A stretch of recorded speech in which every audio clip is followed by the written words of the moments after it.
이진우의 손에 잡히는 경제.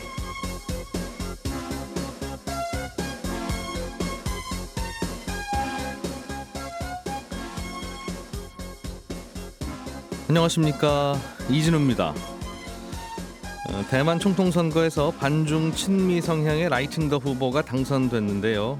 미중 관계를 중심으로 한 정세 변화가 가파를 것으로 예상되고 있고, 특히 우리나라 반도체 업계에 그리 좋지는 않은 영향이 예상되고 있습니다. 삼성그룹 대주주 일가가 상속세 마련을 위해 계열사 지분 2조 7천억 원어치를 처분했습니다. 13월의 월급이라고 불리는 연말정산이 시작됐습니다. 한 푼이라도 더 돌려받기 위해서는 올해는 뭘 좀 챙겨봐야 할 건지 잠깐 점검해 보겠고요. 정부가 문화상품 제작자를 보호한다는 취지의 문화상품의 공정한 유통환경 조성에 관한 법률안 제정에 나섰는데, 웹툰 관련 단체들이 이 법안에 반대하면서 전면 재검토를 요구하고 나섰습니다. 이유가 뭔지 자세히 좀 들어보겠습니다.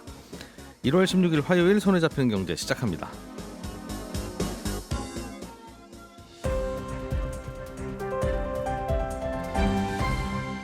이진우의 손에 잡히는 경제. 네, 오늘은 서울신문의 송현석 기자, 그리고 남국민 경제뉴스 큐레이터, 그리고 김치형 큐레이터, 이렇게 세 분과 함께 경제뉴스 정리해 봅니다. 어서 오십시오. 네, 안녕하세요. 네, 삼성그룹 대주주 일가의 계열사 지분 처분 이야기부터 좀 해보죠. 삼성그룹 회장 이재용 씨 어머니 홍라희 씨하고 그 여동생들이 삼성전자 지분을 팔았군요. 네. 예. 이재용 회장의 어머니 홍라희 전 리움 관장은 1932만여 주, 여동생인 이부진 호텔 신라 사장은 240만여 주, 그리고 이서현 삼성복지재단 이사장은 810만여 주의 삼성전자 주식을 팔았습니다. 이거 지분율로 보면 홍라희 전 관장은 0.32%, 이부진 사장은 0.04%, 이서현 사장은 0.14%고요. 매각한 가격은 주당 72,717원이고요. 이걸 다 합하면 이제 2조 1,691억 원어치를 팔았다라는 거고, 이게 지난 11일, 그러니까 지난주 목요일에 이제 매각이 이루어졌는데, 장내에서 일반적으로 개인들이 주식 매매하는 것처럼 판 건 아니고요. 이른바 블록딜이라고 해서 뭉텅이로 원하는 사람에게 한꺼번에 넘기는 거래를 했습니다. 그렇게 팔아야 팔리겠죠. 그렇죠. 크니까. 예. 그리고 이제 보통 이렇게 뭉텅이로 넘기게 되면 일종의 도매 거래라고 생각을 하고 조금 할인해서 거래를 좀 해주거든요. 그래서 그날 종가를 보니까 삼성전자 주가가 73,200원이었어요. 근데 아까 제가 이제 그 매각된 가격이 72,717원이라고 했지 않습니까? 그래서 거의 같은 가격에 팔았는데 할인율을 계산해 보니까 한 0.65% 정도 할인율이 있었더라고요. 근데 이제 삼성전자 지분만 판 건 아니고, 이날 이부진 호텔 신라 사장의 경우에는 삼성물산하고 삼성 SDS 그리고 삼성생명 지분도 일부 처분한 것으로 나옵니다. 이곳 세 곳 주식 매각 대금은 한 6천억 원 정도로 보입니다.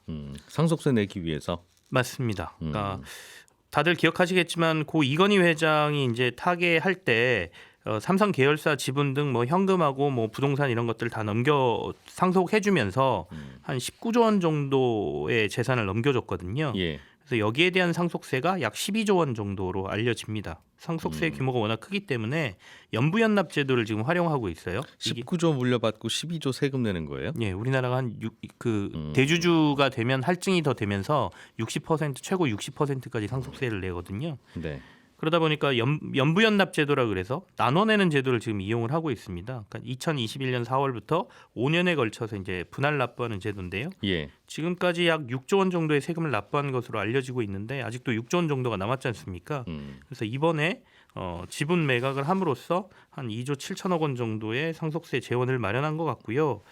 근데 이제 이번 매각은 사실 지난해 11월에 하나은행하고 주식처분 신탁계약이라는 걸 맺었습니다. 우리 지분 매각할 거야라고 이미 시장에 알렸고요.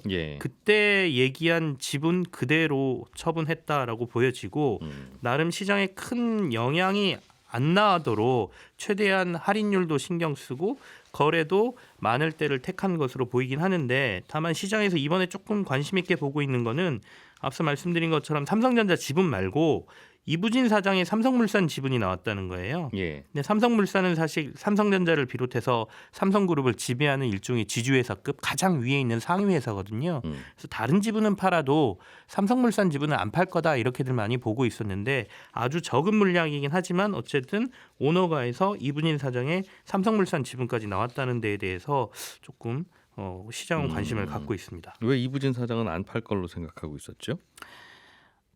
그래도 가장 상위에 있는 회사이기 때문에 가족들이 이게, 지배해야 되니까 제일 상위에 있는 회사에 지분을 내놓는 것보다는 계열사 주식을 팔 거라고 봤던 것이죠. 네.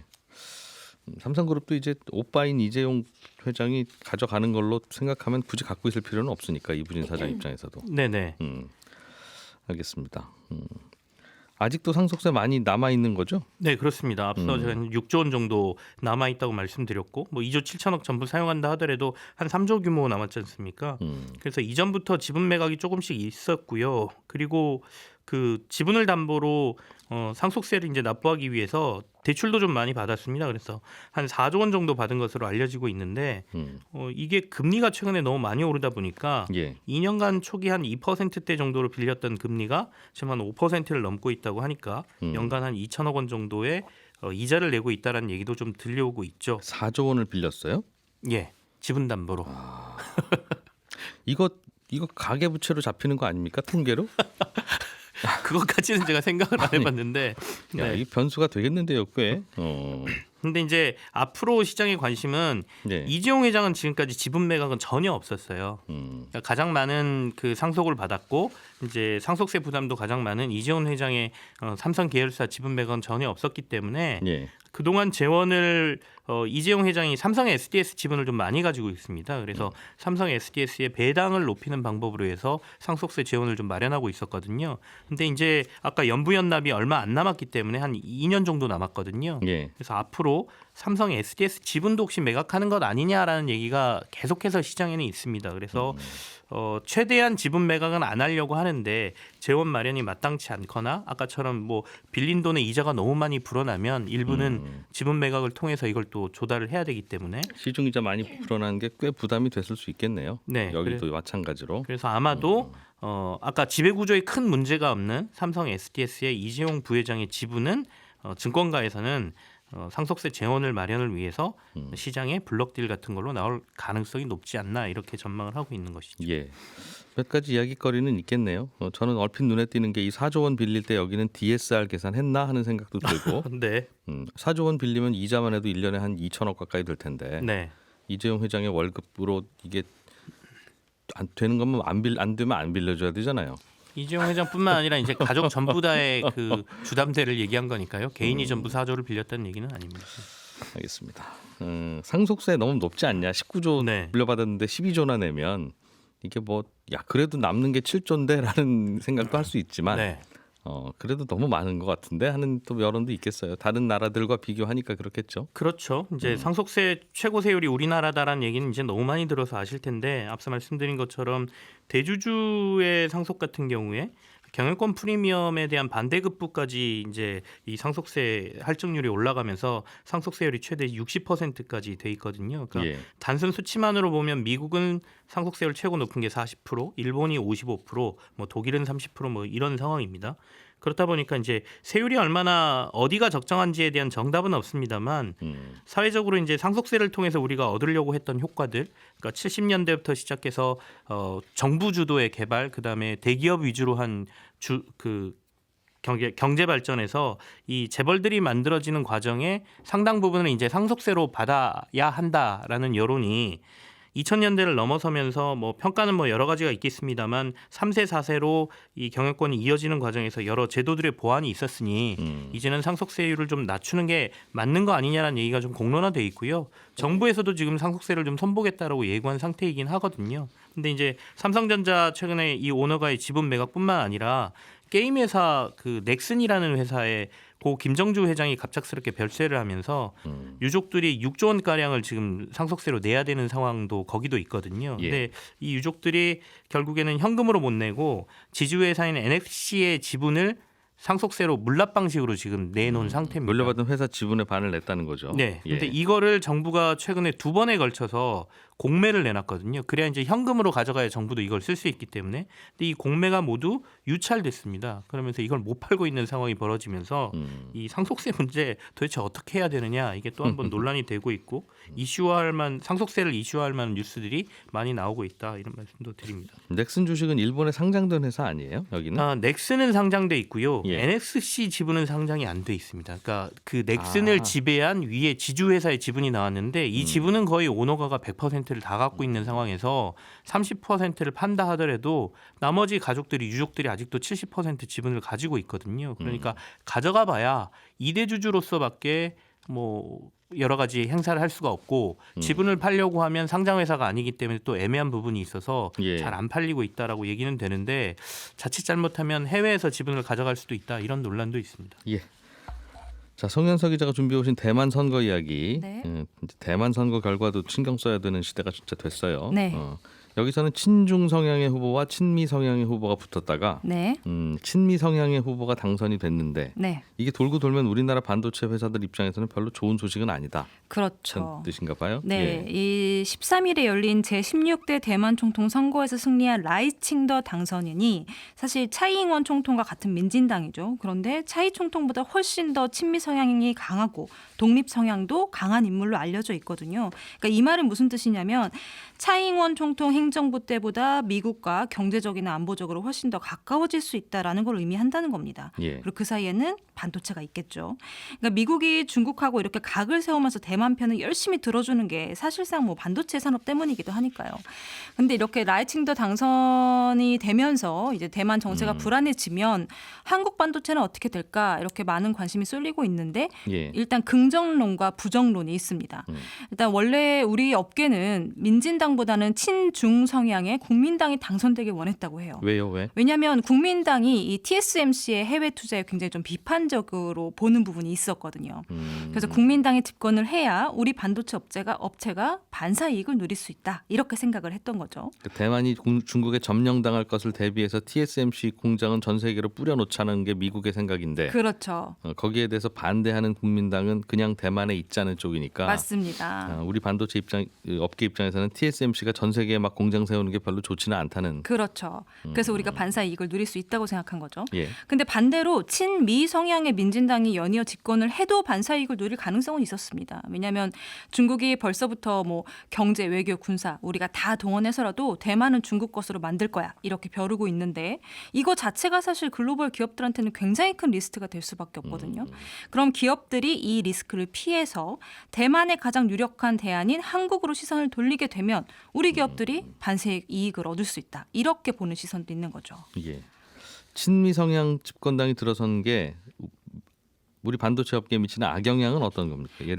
예를 들면 뭐 미중 갈등 수위가 높아진다는 것 자체가 부정적인 영향을 줄 수 있습니다. 그러니까 미중 갈등이 심해지면 공급망 전쟁이 시작이 될 거고 그럼 한국 산업 전체가 악영향을 받을 수 있다라는 예. 관측인 거죠. 그러니까 이미 양안 관계에서 긴장이 이어지고 있고 동북아 지역에서 이 지정학적인 리스크가 굉장히 높아져 있는데 친미 성향의 정부가 들어서면 중국이 게르마늄이나 흑연 같은 자원 수출을 통제한다든지 한국한테 미국하고 대만하고 니들 너무 가까워지면 불이익 줄 거야. 이렇게 협박을 하는 일이 분명히 또 생길 겁니다. 하여튼 우리나라는 전 세계 정세가 흔들흔들하면 하여튼 다 위기예요. 다 위기. 네, 계속 샌드위치처럼 끼어 있으니까요. 그러니까 모두 다 친하게 지내는 때가 우리 입장에서는 제일 좋다. 맞습니다. 그리고 또 우리 기업들의 30% 이상이 대만 해협을 지나가고 있는데 만약에 중국이 대만 해협 주변이나 뭐 해상 교통로를 봉쇄하면 공급망 불안이 당연히 심해질 수 있죠. 그래서 업계에서는 시나리오별 대응 전략을 지금부터라도 빨리 짜놔야 된다. 이런 예. 이야기들이 나오고 있죠. 그렇군요. 하여튼 뭐 중국 대만이든 중국 미국이든 전 세계에서 누구한테 싸우면 네. 대한민국이 제일 피해를 입는 맞습니다. 뭐 그런 나라인 것 같기는 해요. 다음 소식 하나 좀 들어보죠. 연말정산. 네. 이거는 뭐 매년 하는 건데 올해는 좀 뭐 달라지는 게 뭔가 네. 그거부터 좀 점검해 보죠. 네, 우선 지난해 연말정산은 신용카드 소득공제 면에서 큰 변화가 있습니다. 대중교통 사용액의 80%가 공제가 됩니다. 그러니까 지지난해에는 40%였거든요. 이게 2배로 뛴 거고요. 공연이나 영화 관람 같은 문화 생활비나 뭐 전통시장 방문할 때 사용했던 카드액에 대한 공제율도 각각 40%, 50% 정도로 이제 책정됐습니다. 이전 대비해서 10%포인트씩 향상이 된 거고요. 이 월세나 교육비, 연금 계좌 세액 공제 범위도 확대가 됐습니다. 월세 공제 대상 주택 범위가 기준 시가 3억 원에서 4억 원으로 이제 확대가 됐는데요. 예. 주민등록 등본상의 주소지와 임대차 계약서에 따른 주소지가 동일해야 이 세액 공제를 받을 수가 있습니다. 또 연금 계좌 공제 한도도 이전에는 400만 원이었는데 이제 이번 연말 정산 때는 600만 원으로 확대가 됐습니다. 또 다른 내용은 어떤 게 있어요? 일단 부양가족이나 의료비 정산에 대해서도 관심이 많으실 텐데요. 일단 맞벌이라면 부양가족은 연봉이 높은 배우자에게 그리고 의료비는 연봉이 낮은 배우자에게 몰아주는 게 유리합니다. 그런데 좀 모르고 좀 헷갈리시는 분들 많으실 텐데 예. 18일에 맞벌이 절세 시뮬레이션 프로그램이 열립니다. 이걸 한번 이용해 보시는 것도 좋을 것 같고요. 이건 우리 보고 하라고 할 게 아니라 네. 국세청 전산 있잖아요. 맞습니다. 부부인 게 뻔하지 않습니까? 네. 그럼 이분들은 소득이 이만큼 됐고 의료비가 이렇게 됐으면 아내한테 넘기는 게 나은지 남편한테 넘기는 게 나은지 국세청 컴퓨터가 알 거 아니에요. 해주려고 그렇죠. 마음만 먹으면. 맞습니다. 그럼 최적의 가장 그 안을 만들어서 해주면 되지 우리 보고 돌리라고요? 네, 우리 보고 라는 돌리고. 의견이 네. 일각에서는 있을 수도 있겠다. 그렇죠. 네. 그리고 반대로 정기적인 소득이 없더라도 연간 소득이 100만 원이 넘는 형제, 자매나 부모를 인적 공제에 넣었다가는 과다 공제로 오히려 세금 폭탄을 받을 수도 있습니다. 특히 퇴직금도 소득으로 보기 때문에 지난해 퇴직한 가족이 있다면 특히 주의하셔야 됩니다. 이것도 네. 그 부모든 형제자매든 100만 원 넘는 소득이 있는 거 국세청이 안다는 얘기잖아요. 그렇죠. 그럼 안 알아서 넣으면 빼주면 되죠. 되지. 네. 그 일부러 속이려고 그랬겠습니까? 네. 깜빡한 건데 이거를 이러면 세금 폭탄을 맞게 하면 그 컴퓨터 좀 더 돌려주면 되지 국세청에서. 네. 라는 의견이 있다는 거죠. 어떻게 하셨어요? 네. 그런 의견도 있더라. 네, 맞습니다. 일단 뭐 13월에 월급이라고 부르죠. 그럼 다른 사람들은 얼마나 받을까 좀 궁금하실 텐데요. 2022년에는 1인당 환급액이 평균 77만 원이었습니다. 그러니까 2021년보다 약 9만 원 정도 오른 액수였고요. 그리고 반면에 5명 중에 1명은 평균 100만 원 이상의 세금을 더 낸 것으로 조사가 됐습니다. 네, 여기까지. 그리고 잠깐 남국민 큐레이터가 준비해 오신 소식 웹툰 이야기부터 좀 해보죠. 네. 웹툰 이게 뭘 규제하는 법을 만드는데 왜 어떤 이유로 반대한다는 겁니까? 정부에서 만들고 있는 법을 요즘에 문산법이라고 부르는데요. 구체적인 이름은 이제 문화산업의 공정한 유통환경 조성에 관한 법이라는 건데, 예. 즉 문화산업 콘텐츠들이 유통되는 환경을 좀 개선해 보겠다라는 취지로 만든 법입니다. 근데 이 법은 웹툰이나 웹소설 같은 이제 콘텐츠 전반을 아우르는데 여기서 큰 영향력을 갖고 있는 플랫폼 업체가 이제 이런 업체들을 문체부가 규제할 수 있는 권한을 대폭 강화하겠다 이런 골자를 갖고 있는데요. 예. 구체적인 내용으로는요, 플랫폼이 이제 이런 콘텐츠를 공급해준 창작자에게 이러이러한 행위를 할 수 없게 한다 이렇게 금지 행위를 명시한 겁니다. 어떤 게 들어있나 보면은 대표적으로 이제 프로모션 비용을 전가하거나 예. 가격 할인을 요구하는 거예요, 창작자에게.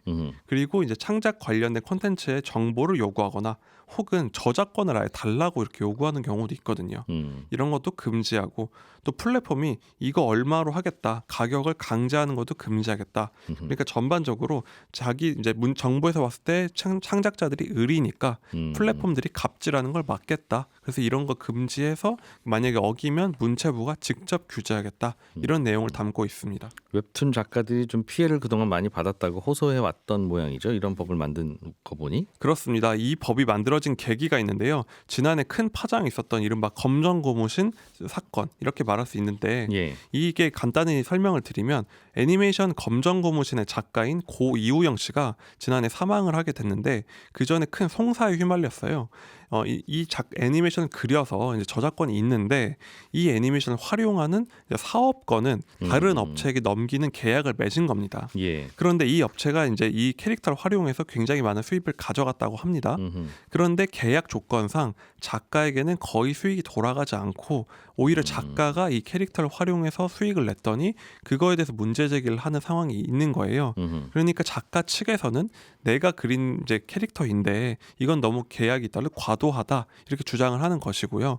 업체 측은 이제 그런 우리는 옛날 계약 조건에 따라서 하는 것이다 주장을 하는 거죠. 근데 업계에서는 현실적으로 창작자가 을의 입장에 있다 보니까 이런 조건을 맺는 경우가 있다. 그러니까 좀 구제를 해줘야 되지 않겠냐라는 목소리가 있었고. 야, 이건 좀 논란거리겠네요. 그렇습니다. 갑과 을인 상황일 수는 있으나 네. 뭐 힘이 뭐 크고 작을 수는 있으나 네.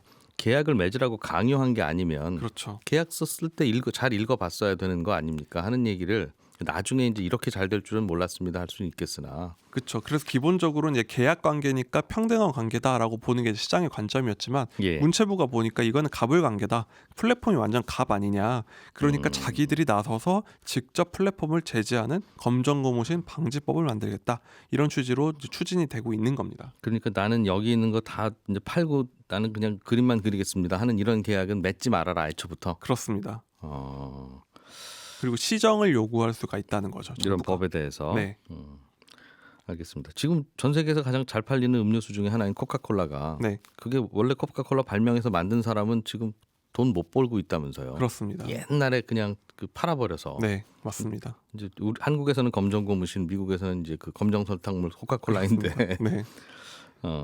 창작자들은 그럼 우리를 보호해주면 감사합니다라는 환영이 아니라면서요. 근데 그렇습니다. 근데 정작 창작자들이 이 법을 반대하고 있는데요. 최근에 여러 웹툰 작가 협회가 모여서 반대 입장을 냈고 재검토를 요구했습니다. 네. 요점은요. 문산법의 규제, 금지 사항이 너무 포괄적이고 강해서 요즘의 웹소설 시장이랑 맞지가 않는다. 이 시장이 돌아가는 방식 자체를 막을 수 있다. 이렇게 지적한 거예요.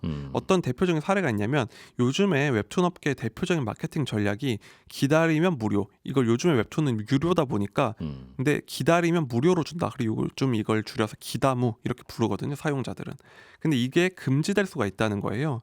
그렇게 되면은 인지도가 높은 인기 작가들이야 어차피 무료로 제공하는 프로모션을 할 필요가 없지만 어떤 인지도가 낮은 신인 작가들은 이런 프로모션을 하기가 어려워진다는 거죠.